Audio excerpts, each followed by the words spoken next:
जय श्री जगन्नाथ समस्तंकर मंगल कामना करी समस्तंको स्वागत जणई आज अष्टम श्रेणीर आउ एक सुंदर कविता नहीं आसी जार नाम होछि जातीय पताका। तेणु आज आम जातीय पताका कविताटी को सुंदर स्वर दे आवृत्ति करने संगे संगे तार कठिन शब्द एवं भावार्थ को भल भाव बुझी नेबा। एही कविताटी जदि श्रुति मधुर होइथिबो भावार्थ जदि बोधगम्य होइथिबो तेबे निश्चय गोटे लाइक करने संगे संगे मो चैनल को सब्सक्राइब मध्य करिवे। तेबे एही कविताटी को पाठ करने पूर्व प्रथमे जानि नेबा जातीय पताकार इतिहास विषय रे। पिला माने जातीय पताका को आमे त्रिरंगा बोली मध्य कहि थाउ, कारण एथिरे तीन गोटी रंग रहिछि। उपरे नारंगी, मझिरे धड़ा आउ तले सबुज रंग। ता छड़ा धड़ार मझिरे एक चक्र चिन्ह मध्य रहिछि जार नाम होछि अशोक चक्र। तेबे पिला माने एही त्रिरंगा पताका किए तैयारी करथिले तुम माने जानिछ कि? एही त्रिरंगा पताका को 1921 मसीह आंध्र प्रदेश विजयवाड़र जड़े युवक जार नाम पिंगली भेंकया यह तैयारी करथिले। हेले यहाको पुणी 1931 मसीह सामान्य परिवर्तन करा जाइथिला।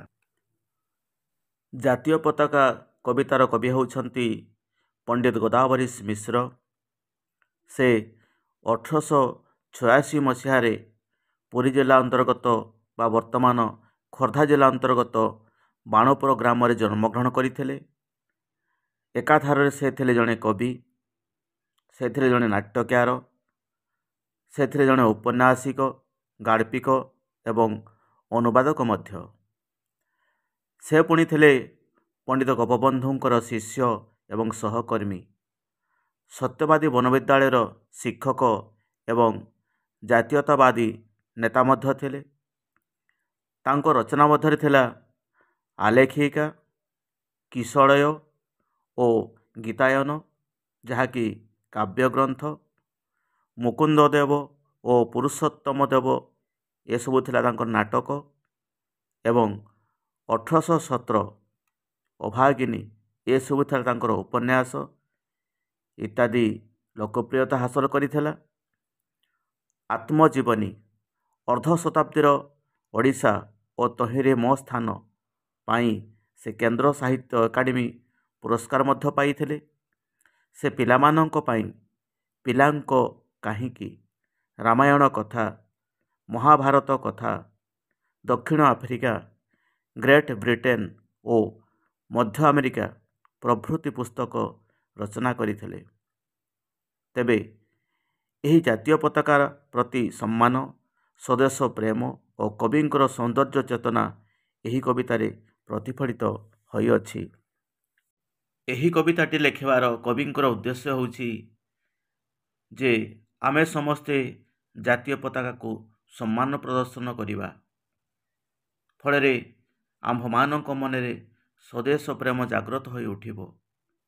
तेणु कविंकर ए प्रकार सौंदर्यपूर्ण चेतना को परिप्रकाश करा जाइछि एही जातीय पताका कविता माध्यम। एही जे आमर जातीय पताका उड़े फर फर पवन सोए, जातीर ए ओटे अमूल्य संपद, कना छेका खंडे केवल नुहे। एही जे आमर जातीय पताका उड़े फर फर पवन सुए, जातिर ए ओटे अमूल्य संपद, कना छेका खंडे केवल नुहे।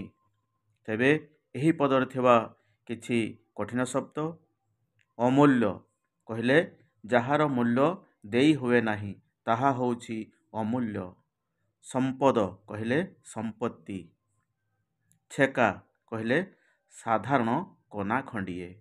तेबे कवि कौन कहिसंती? एही जे आमर जातीय पताका उड़े फर फर पवन सुए, जातिर ए ओटे अमूल्य संपद, କନା ଛେକା ଖଣ୍ଡେ କେବଳ ନୁହେଁ।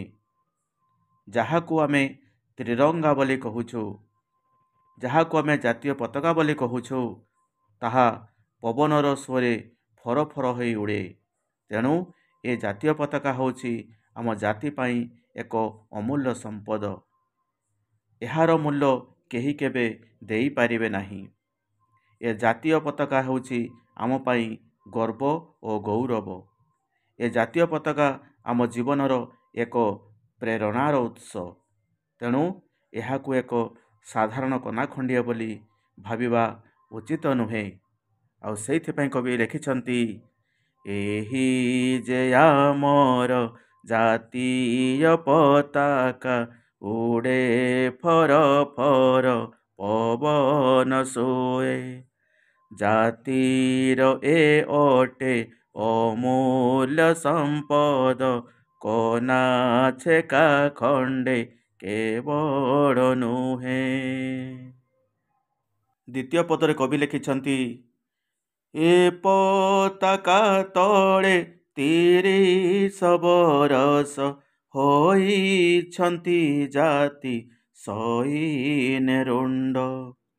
ଏ ପତାକା ତଳେ 30 ବରଷ ହୋଇଛନ୍ତି ଜାତି ସଇନେ ରୁଣ୍ଡ।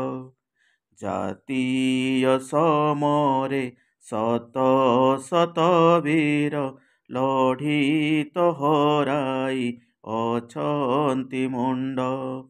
ଜାତୀୟ ସମରେ ଶତ ଶତ ବୀର, ଲଢ଼ି ହରାଇ ଅଛନ୍ତି ମୁଣ୍ଡ। ଏ ପତାକା ତଳେ 30 ବରଷ ହୋଇଛନ୍ତି ଜାତି ସଇନେ ରୁଣ୍ଡ। ଜାତୀୟ ସମରେ ଶତ ଶତ ବୀର, ଲଢ଼ି ହରାଇ ଅଛନ୍ତି ମୁଣ୍ଡ। ତେବେ ଏହି ପଦରେ ଥିବା କଠିନ ଶବ୍ଦ ଗୁଡ଼ିକ ହେଉଛି ସଇନେ। ଏହା ପଦ୍ୟରେ ଲେଖାଯାଇଛି, ଗଦ୍ୟରେ ହେବ ସଇନେ ଅର୍ଥାତ୍ ସୈନ୍ୟମାନେ। ସମରେ କହିଲେ ଯୁଦ୍ଧରେ। ତେବେ କବି ଗୋଦାବରୀଶ ମିଶ୍ର କହିଛନ୍ତି, ଦୀର୍ଘ 30 ବର୍ଷ କାଳ ଏହି ଜାତୀୟ ପତାକା ତଳେ ଆମ ବୀର ଜାତି ସୈନିକମାନେ ଏକତ୍ରିତ ହୋଇଛନ୍ତି। ଆମ ଦେଶକୁ ଇଂରେଜମାନଙ୍କ କବଳରୁ ରକ୍ଷା କରି ସ୍ୱାଧୀନତା ଆଣିବା ପାଇଁ ଶହ ଶହ ବୀର ପୁରୁଷମାନେ ଜାତୀୟ ଯୁଦ୍ଧରେ ଭାଗ ନେଇ ଲଢ଼େଇ କରି ଶେଷରେ ସେମାନେ ପ୍ରାଣବଳି ଦେଇଛନ୍ତି। ଦେଶ ଜାତି ପାଇଁ ସେମାନେ ମୁଣ୍ଡ ଦେଇଛନ୍ତି। ସେମାନେ ହେଉଛନ୍ତି ମହାତ୍ମା ଗାନ୍ଧୀ, ପଣ୍ଡିତ ଜବାହରଲାଲ ନେହେରୁ, ଲାଲ ବାହାଦୁର ଶାସ୍ତ୍ରୀ, ସୁଭାଷ ଚନ୍ଦ୍ର ବୋଷ, ଚାଖି ଖୁଣ୍ଟିଆ, ବାଜି ରାଉତ। ଏହିପରି ଶହ ଶହ ସୈନିକ ଜାତୀୟ ଯୁଦ୍ଧରେ ନିଜ ମୁଣ୍ଡକୁ ହରାଇ ଦେଇଛନ୍ତି। ଶେଷରେ ସେହି ବୀର ପୁରୁଷମାନଙ୍କ ପାଇଁ ଆଜି ଆମ ଦେଶ ସ୍ୱାଧୀନତା ଲାଭ କରିଛି। ଆଉ ଆମ ଜାତୀୟ ଅମୂଲ୍ୟ ସମ୍ପଦ ଜାତୀୟ ପତାକା ଫର ଫର ହୋଇ ଉଡ଼ୁଛି, ଫର ଫର ହୋଇ ଉଡ଼ୁଛି। ତେଣୁ କବି ଲେଖିଛନ୍ତି, ଏ ପତାକା ତଳେ 30 ବରଷ ହୋଇଛନ୍ତି ଜାତି ସଇନେ ରୁଣ୍ଡ। ଜାତୀୟ ସମରେ ଶତ ଶତ ବୀର, ଲଢ଼ି ହରାଇ ଅଛନ୍ତି ମୁଣ୍ଡ। ପରବର୍ତ୍ତୀ ପଦରେ କବି ଲେଖିଛନ୍ତି, ତହୁଁ ସ୍ୱାଧୀନତା ଆସିଛି ରାଇଜେ, ଯାଇଛନ୍ତି ଚାଲି ବିଦେଶୀ ରଜା। ତହୁଁ ସ୍ୱାଧୀନତା ଆସିଛି ରାଇଜେ, ଯାଇଛନ୍ତି ଚାଲି ବିଦେଶୀ ରଜା। ଛାର କନା ଖଣ୍ଡେ ନମଣ ଏହାକୁ, ଏ ତ ଆମ ପ୍ରିୟ ଜାତୀୟ ଧ୍ୱଜା। ଛାର କନା ଖଣ୍ଡେ ନମଣ ଏହାକୁ, ଏ ତ ଆମ ପ୍ରିୟ ଜାତୀୟ ଧ୍ୱଜା। ତହୁଁ ସ୍ୱାଧୀନତା ଆସିଛି ରାଇଜେ, ଯାଇଛନ୍ତି ଚାଲି ବିଦେଶୀ ରଜା। ଛାର କନା ଖଣ୍ଡେ ନମଣ ଏହାକୁ, ଏ ତ ଆମ ପ୍ରିୟ ଜାତୀୟ ଧ୍ୱଜା। ଏହି ପଦରେ ଥିବା କଠିନ ଶବ୍ଦ ରାଇଜେ ଏହା ପଦ୍ୟରେ ଲେଖାଯାଇଛି, ତାହା ଗଦ୍ୟରେ ହେବ ରାଜ୍ୟରେ। ଧ୍ୱଜା କହିଲେ ପତାକା। ତେଣୁ କବି କହିଛନ୍ତି ସେହି ଶହ ଶହ ବୀର ପୁରୁଷମାନେ ନିଜ ଜୀବନକୁ ବାଜି ଲଗାଇ ଆମକୁ ସ୍ୱାଧୀନତା ଆଣିଦେଇଛନ୍ତି। ସେ ବିଦେଶୀ ରଜାମାନେ ଆଜି 7 ସମୁଦ୍ର 13 ନଈ ପାର ହୋଇ ଚାଲିଯାଇଛନ୍ତି। ଆଜି ଆମେ ସ୍ୱାଧୀନ। ତେଣୁ ଆମରି ରାଜ୍ୟରେ ଆଜି ଜାତୀୟ ପତାକା ପବନର ସୁଅରେ ଫରଫର ହୋଇ ଉଡ଼ୁଛି। ସେଇଥିପାଇଁ ଏ ଜାତୀୟ ପତାକାକୁ ସାଧାରଣ କନା ଭାବରେ ଗ୍ରହଣ କରିବା ଉଚିତ ନୁହେଁ। ଏ ପତାକା ଅସାଧାରଣ କନାର ପତାକା। ଏଥିରେ ଶାନ୍ତି, ମୈତ୍ରୀ, ପ୍ରୀତିର ସଦ୍ଭାବନା ଜାଗ୍ରତ କରାଏ। ସମ୍ମାନ ମିଳେ, ସ୍ୱଦେଶ ପ୍ରେମ ସୃଷ୍ଟି ହୁଏ। ତେଣୁ ଏହାକୁ ଛାରକନା ନ ଭାବି ସମ୍ମାନ ପ୍ରଦର୍ଶନ କରିବା ଉଚିତ, ସମ୍ମାନ ପ୍ରଦର୍ଶନ କରିବା ଉଚିତ। ଆଉ ସେଇଥିପାଇଁ କବି ଲେଖିଛନ୍ତି, ତୋହୁଁ ସ୍ୱାଧୀନତା ଆସିଛି ରାଇଜେ, ଯାଇଛନ୍ତି ଚାଲି ବିଦେଶୀ ରଜା। ଛାରକନା ଖଣ୍ଡେ ନମଣ ଏହାକୁ, ଏ ତ ଆମ ପ୍ରିୟ ଜାତୀୟ ଧ୍ୱଜା। ପରବର୍ତ୍ତୀ ପଦରେ କବି ଲେଖିଛନ୍ତି, ସ୍ଥଳେ ଉଡ଼ାଇଲେ ପଦାତିକ ସେନା, ଉଡ଼ିବ ସାଗରେ ସମର ପତେ। ସ୍ଥଳେ ଉଡ଼ାଇଲେ ପଦାତିକ ସେନା, ଉଡ଼ିବ ସାଗରେ ସମର ପତେ। ବ୍ଯୋମେ ଯୁଦ୍ଧ ବ୍ଯୋମ ଜାନେ ଏ ସଭିବ, ବାଟ କାଟି ଯିବ ସମୀର ସ୍ରୋତେ। ବ୍ଯୋମେ ଯୁଦ୍ଧ ବ୍ଯୋମ ଜାନେ ଏ ସଭିବ, ବାଟ କାଟି ଯିବ ସମୀର ସ୍ରୋତେ। ସ୍ଥଳେ ଉଡ଼ାଇଲେ ପଦାତିକ ସେନା, ଉଡ଼ିବ ସାଗରେ ସମର ପତେ। ବ୍ଯୋମେ ଯୁଦ୍ଧ ବ୍ଯୋମ ଜାନେ ଏ ସଭିବ, ବାଟ କାଟିଯିବ ସମୀର ସ୍ରୋତେ। ତେବେ ଏହି ପଦରେ ଥିବା କିଛି କଠିନ ଶବ୍ଦ, ପଦାତିକ ସେନା କହିଲେ ଯେଉଁ ସୈନିକମାନେ ସ୍ଥଳ ଭାଗରେ ରହି ପାଦରେ ଚାଲି ଚାଲି ଯୁଦ୍ଧ କରନ୍ତି, ସେମାନଙ୍କୁ ଆମେ ପଦାତିକ ସେନା ବୋଲି କହିଥାଉ। ସମର କହିଲେ ଯୁଦ୍ଧ, ପତେ କହିଲେ ଜାହାଜରେ, ବ୍ଯୋମେ କହିଲେ ଆକାଶରେ, ବ୍ଯୋମ ଜାନେ କହିଲେ ଆକାଶ ଯାନରେ, ସଭିବ କହିଲେ ସଭା ପାଇବ, ସମୀର କହିଲେ ପବନ, ସ୍ରୋତେ କହିଲେ ସ୍ରୋତରେ। ତେବେ କବି କହିଛନ୍ତି, ଯେତେବେଳେ ଶହ ଶହ ସୈନିକମାନେ ବିଦେଶୀମାନଙ୍କୁ ପରାଜିତ କଲେ, ସେତେବେଳେ ସ୍ଥଳପଥରେ ପଦାତିକ ସୈନିକମାନେ ଆମ ଜାତିର ଗର୍ବ ଗୌରବର ତ୍ରିରଙ୍ଗା ପତାକାକୁ ଉଡ଼ାଇଲେ। ପୁଣି ସମୁଦ୍ର ଜଳ ଯୁଦ୍ଧ ଜାହାଜରେ ଜାତୀୟ ପତାକା ଉଡ଼ାଇଛନ୍ତି। ଆକାଶ ମାର୍ଗରେ ବ୍ଯୋମ ବାହିନୀ ଅର୍ଥାତ୍ ଆକାଶ ବାହିନୀମାନେ ପବନର ସୁଅ କାଟି ଜାତୀୟ ପତାକାକୁ ଉଡ଼ାଇଛନ୍ତି। ତେଣୁ ଏ ଜାତୀୟ ପତାକା ଆମ ଦେଶର ଯଶ ଟେକକୁ ବଜାଇ ରଖିଛି। ତେଣୁ ଏହାକୁ ଛାରକନା ବୋଲି ଭାବିବା ଉଚିତ ନୁହେଁ। ଆଉ ସେଇଥିପାଇଁ କବି କହିଛନ୍ତି, ସ୍ଥଳେ ଉଡ଼ାଇଲେ ପଦାତିକ ସେନା, ଉଡ଼ିବ ସାଗରେ ସମର ପତେ। ବ୍ଯୋମେ ଯୁଦ୍ଧ ବ୍ଯୋମ ଜାନେ ଏ ସଭିବ, ବାଟ କାଟି ଯିବ ସମୀର ସ୍ରୋତେ। ପରବର୍ତ୍ତୀ ପଦରେ କବି ଲେଖିଛନ୍ତି, ରଖିବ ଏ ଆମ ମାନ ଏ ସଂସାରେ, ବଢ଼ାଇବ ଆମ ଜାତିର ଟେକ।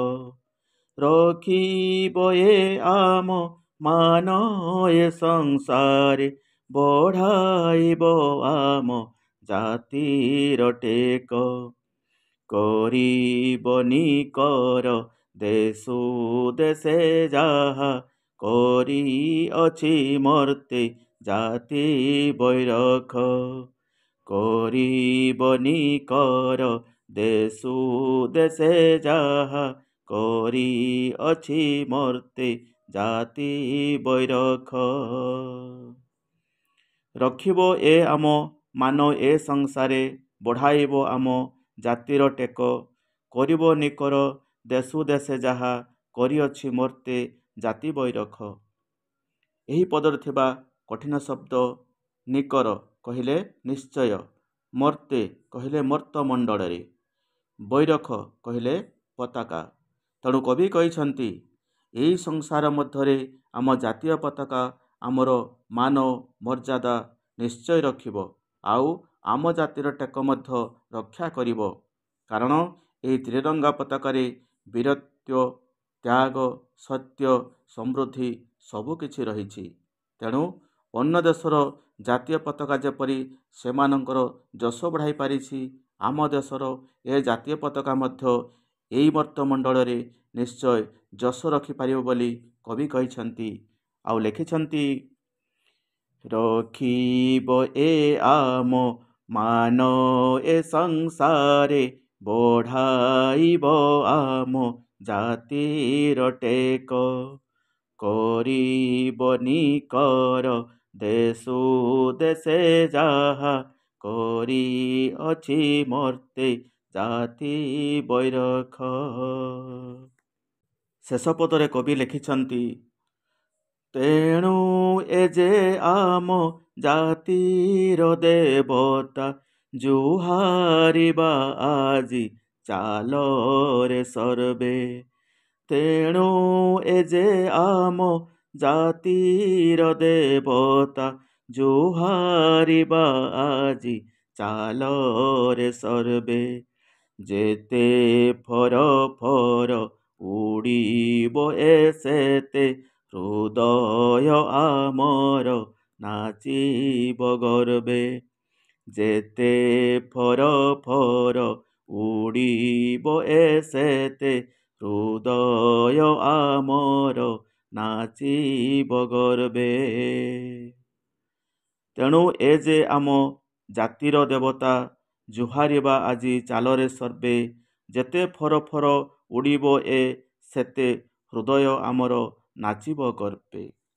ତେଣୁ କବି କହିଛନ୍ତି, ଯେଉଁ ଜାତୀୟ ପତାକା ଆମ ପାଇଁ ଟେକ ଆଣିପାରିଛି, ଆମର ଗର୍ବ ଗୌରବ ମାନ ସମ୍ମାନ ବୃଦ୍ଧି କରିପାରିଛି, ସେଇ ଜାତୀୟ ପତାକା ହେଉଛି ଆମ ଜାତିର ଦେବତା।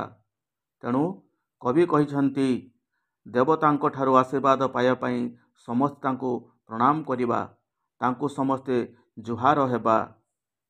ସେ ପବନର ସ୍ରୋତରେ ଯେତିକି ଫର ଫର ହୋଇ ଉଡ଼ିବ, ଆମମାନଙ୍କର ହୃଦୟ ସେତିକି ଗର୍ବରେ ନାଚି ଉଠିବ। ତେଣୁ କବି କହିଛନ୍ତି, ତେଣୁ ଏ ଯେ ଆମ ଜାତିର ଦେବତା, ଜୁହାରିବା ଆଜି ଚାଲରେ ସର୍ବେ।